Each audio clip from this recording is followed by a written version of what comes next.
This is Melissa Thomas, Florida National News. I'm here with Gwen Wiggins, Esquire. She is one of the, is it Human Relations?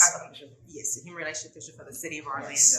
Yes. So, firstly, thank you for having us, and kind of talk about, now that the event is wrapped up, what has it meant to you, especially in terms of the importance of keeping that fight for civil rights going?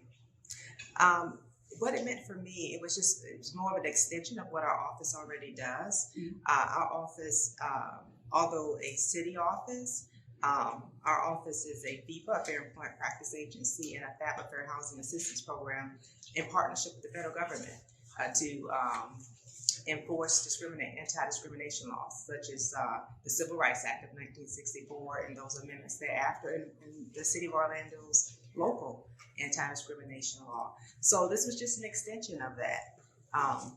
As you asked me earlier about last night's event, that was the Civil Rights Award ceremony, which is our 4th annual. We recognize those in our community who have made sacrifices and put their time and effort into, making things better, making lives better for minorities, and to continue those civil rights efforts. And then today was about celebrating those people.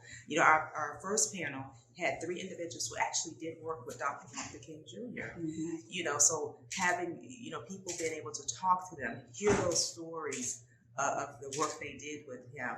Also hear about the not so good parts of that, where they were arrested, where they were beaten.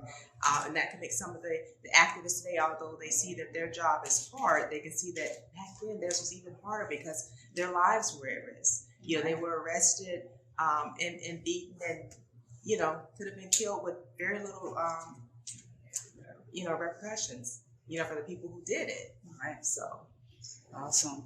And I mean, there were some strong words in there between Sharon Russell and former Justice Perry. But I did want to talk to you about the importance that Justice Perry placed on policymakers and what we as people need to do to take action going forward. And I mean, do you agree with his point of view?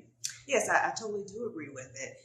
You have to hold those policymakers accountable, and that's the only way you're going to be able to do that.